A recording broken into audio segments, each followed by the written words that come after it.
What is up, everyone? My name is Jeff, coming at you with another Purple Luffy video. We just had a great weekend for Purple Luffy. Essentially speaking, we took the most topping deck list in the most recent 8.0 regional. And on top of that, huge congratulations to a couple of my friends who kind of helped out with mini sessions or matchup discussions with both Chippy and Bread. Another discussion today will be had regarding an 8.5 store regional winning deck list that also took place this last weekend with one of the people I was coaching, or Aaron. In this video, we kind of go over kind of how we approach our coaching sessions and also hopefully want to provide some insight so other people can take these lessons and start to produce results just like Aaron did. That said, let's get into the video. Okay. Welcome to Great Lakes YouTube channel. My name's Jeff. With me here is Aaron, one of the people I've been coaching, and he drove 5 hours to get to a store regional, and I'm so happy that he actually ended up winning with 8.5 Purple Luffy. Aaron, how are you doing today? I'm doing quite good. Thank you for having me on to not only talk about my deck, but also about the help and support I've been able to get from you. Oh, well, no, of course, you're welcome. But once again, I give you the directions, you follow through, you did all the work, and I wasn't there with you. I wasn't holding your hand during that day, so I'm really happy that you were able to apply what we talked about.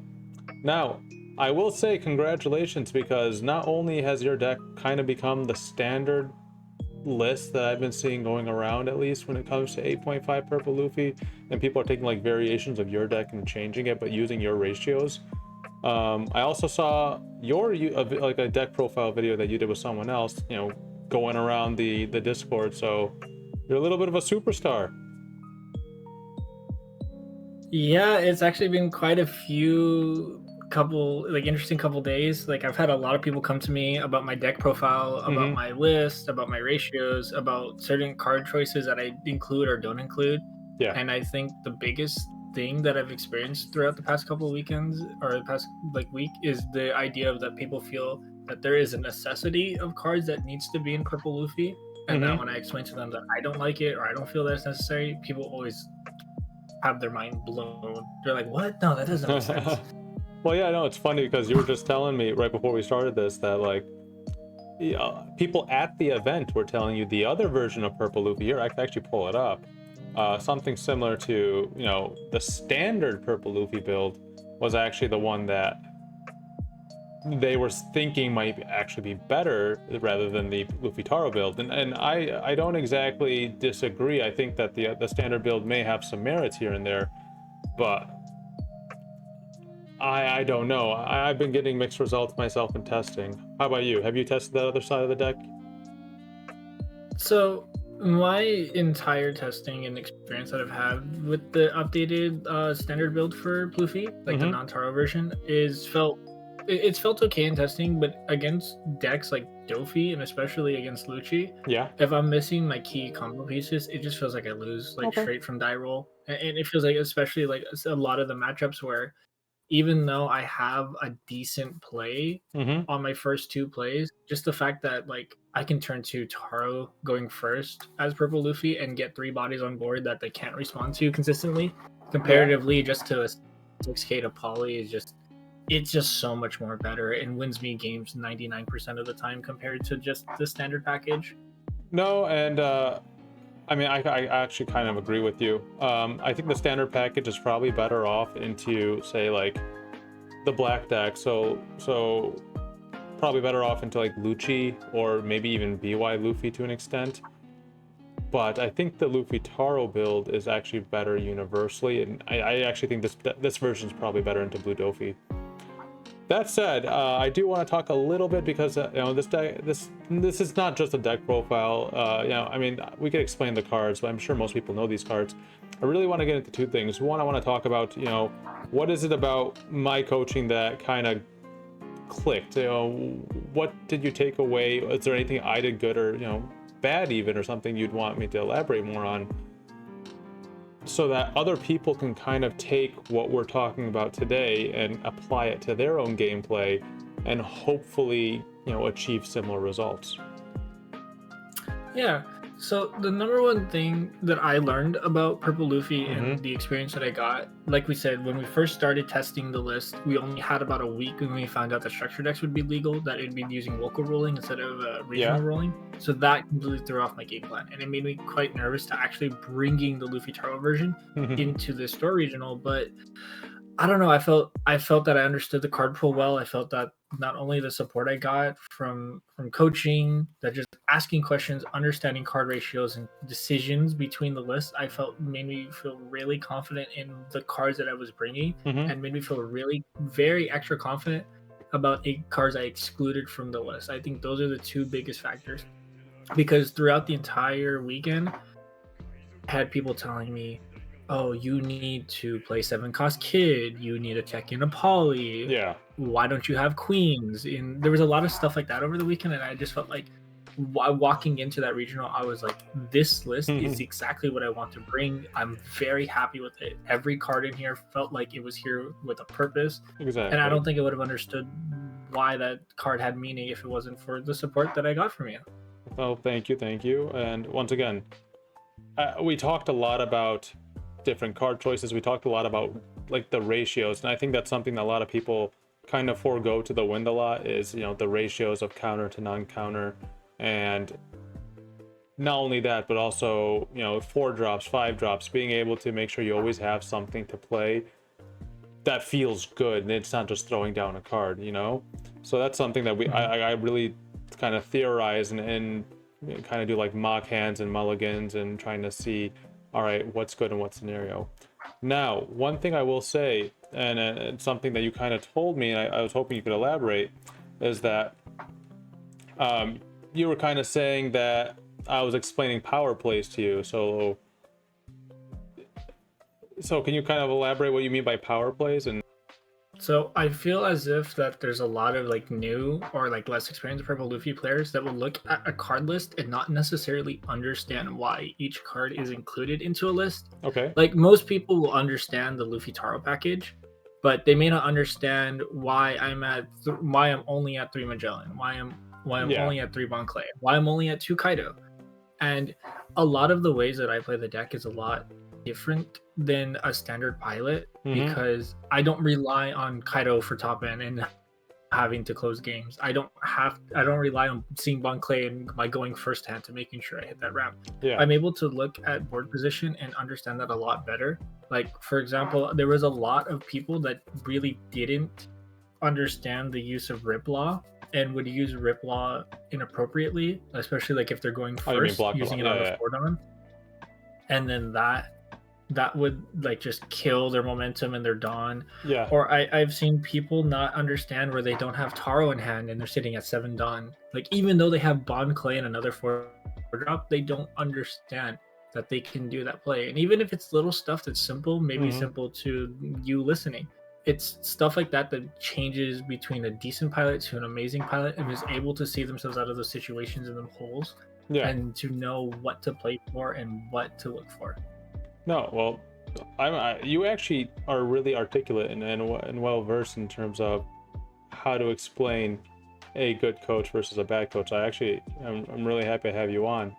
One thing I will say and point note to is that, yeah, so one thing that's I find a lot of people have trouble with, and this was kind of similar back with the standard build even, is when people don't see their perfect curve, they fluster. They don't know how to adapt to certain matchups. They don't know what's the best step moving forward to get them back into like a more winning or dominant position, right?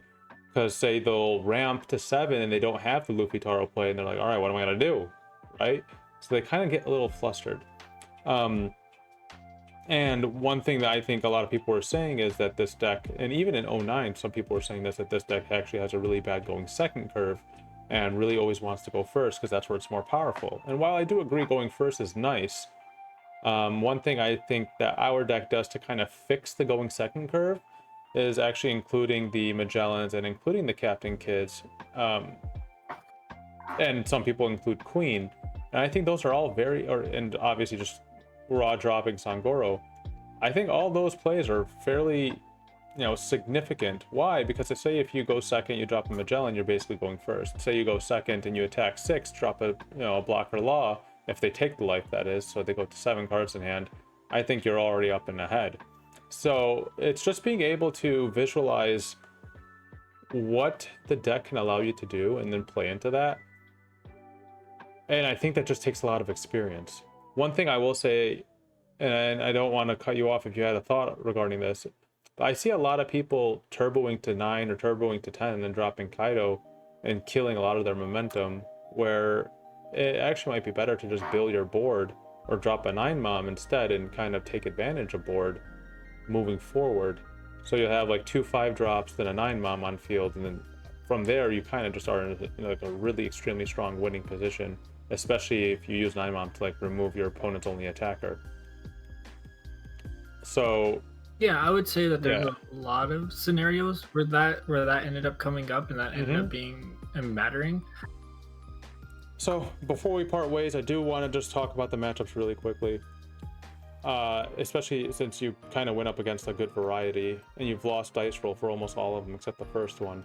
Can you just talk to me really quickly how you felt during these matchups and if any one of them gave you trouble? Starting with that first Dofi you went up against too. Yeah, I would say that Dofi is a really difficult matchup. That if you are playing against a very strong, consistent pilot, that the matchup can feel near impossible. Mainly that a good Dofi player, they will use their laws appropriately. They will know when Jinbei matters and when Jinbei no longer matters. And abusing their bullet blocker as an aggressive body towards purple Luffy is actually really hard for you. Agreed. I always say it all the time. I know Jinbei's a great card, but like Bo is such a stupid card as well. It just enables so much things for Dofi. And so is Teach is also a stupid card. So my main advice for that matchup is actually mulliganing for Linlin. I feel like as if Linlin will win you that matchup. Double dropping 2 Linlins in that matchup just seems to win you the game, will always swing the board into your favor. Yes. And as long as you're maintaining a reasonable hand size, you should be able to win. I'm so happy you mentioned that. I've been saying this all over the Discord. I've been saying people are taking out Linlins, they're playing 3 or 4 Kaidos. I'm like, you guys don't understand. Luffy-Tarou, to hell with it. If you see Linlin and you're able to see 2 or 3 Linlin in your Dofi game, you win the game. I have never ever, like, I don't think I've ever lost a Dofi game where I've seen 2+ Linlin. It's just so good, because once again, I think I covered this already in my other video, but putting down Linlin basically, it's like a 2 attack buffer every time you put it down. And especially if you're putting, because by the time you have there, you already have a board established, hopefully at least 1 Luffy-Tarou, even if it's not like a San-Gorou play. And then you're just pinging 8s at their place, at their cards, and so they just run out of a hand really fast, especially if they're playing Teach. So it's kind of even like a Teach Punisher too. Either way, agreed. Linlin, fantastic into Dofi. How about BY? For Black Yellow Luffy, I feel like that matchup, you need a hard mulligan for Magellan. Magellan just becomes a beat stick. It becomes the main body. I would say over prioritize holding an Uso-Hachi in hand, because there'd be a lot of times where BY will have to awaken to 9k with no life, or will awaken to 7k with 1 life, and Uso-Hachi removing that Sabo off board will just also win games. Yes. And just seeing your consistent Luffy-Tarou having an 8k beater with a 1 Dawn commitment being a 9k beater, it just will absolutely destroy BY's hand. I will say this, and actually I didn't mention this earlier in the video, I really should have. Another person, I didn't really like coach formally, but he asked me a few questions on the day of the on the day, and he watched my video. On the day of the most recent regional, Chippy, he got 9th, so he still went 9-1, but unfortunately he bubbled out of top 8. But he told me almost every time he won against a BY Luffy, he was just, all he did was chain Magellans.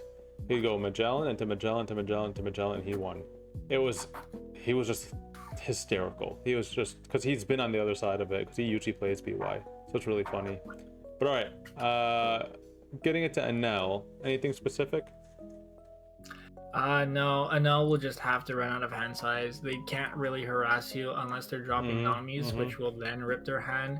They cannot swing into their Luffys with their Dawn, and because their actual big boss monsters are really low power comparatively to your mid-range, they actually really can't even freely swing into Luffy-Tarou because of the amount of 2Ks that you play, because Yeah, they you would have to kinda go like hoard it 9K hand. with the Yamato, which is just a 2K. Or even Ace is just a 2 and a 1, and you're happy to just defend that. So Luffy just starts ripping their hand size. Linlin, if you heal in a non-trigger or you heal in the wrong trigger at the wrong time, stopping their Ace plays or stopping their Yamato plays will absolutely just destroy them. So I'm very happy you mentioned that. Like one of the bigger techs I do against NL is actually putting down, like, so I get them down to 2 life, and sometimes I'll inland them to 3 life if I really feel like it. And it just kind of puts the like a hard stop on their power plays on 9 or 10, because one, they're not gaining any life from Yamato, and usually I'm at low enough life where they're not going to be able to pop anything on purpose. And then 2, it kind of dissuades them from playing their Raigo. They can, but it's just, you actually establish the big board, not them, and you're the one that's, like, you know, drawing a lot off your cards and not them. So it just, you're playing like what they want to play, but better. All right, moving to Bonnie. Well, how about that matchup? I feel like a lot of people struggle with this matchup. So the number one thing about Bonnie is that the wider you are, the more difficult it is for Bonnie to win. Thank you. It makes it so that you start playing around cards like Shanks, you start playing around cards like Hody, and the number one thing too is that you cannot let Carrot or Cavendish stick, because those are the cards that will win Bonnie the matchup.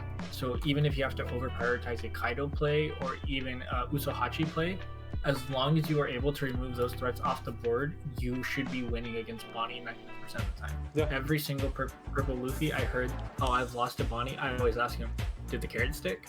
And usually it does. Yes. Yeah. So I always tell people, you know, don't turbo Kaido, but how about this? If they stick the carrot and you have no other way of removing it, if you don't have like a double Luffy-Tarou play, so you just completely overwhelm them with board presence, then just go ahead and play the Kaido. It's always worth it to Linlin the carrot back into hand if that's also a possibility, but removing those carrots it's like number 1 priority. Nothing else matters in that matchup except for the carrot. All right, well, that kind of settles it. Anything else you want to talk about or discuss before we head out? I would say that my list, I think, is a very good skeleton list, but that's always what I say to skeleton, is that there's always going to be people that will say, well, I want to play Polly, well, I want to play Queen, well, I want to play Nika. And I would say, go play those cards, adjust my list, change it, make it more consistent for you. The number one thing about Purple Luffy, I feel like, is a very open-ended deck that can fit your playstyle with a lot of trick options. Exactly, and I want to second that.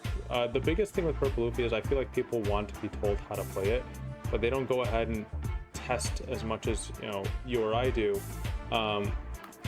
And because of that, they're not understanding why some cards are good or why some cards are bad. And sometimes it really is their tech options that are very viable, like, you know, the 5-cost Jimbei you were telling me you like, or I've tested it and I kind of taken it out of my list. You said you had something you want to talk about.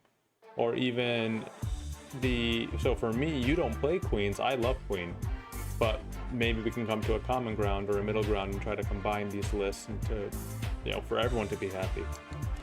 Either way, thank you so much for joining me. Obviously we'll continue to work together, but, you know, wish you the best of luck coming this weekend. I believe you're doing another event, is that correct? That is correct. I will be in San Diego this weekend at the time of recording on the 30th. Well, hopefully I'll be giving you congratulations. I'd love to have you back on the channel if you do well, all right? All right, then. Thank you. All right, have a good one. And thank you all for watching.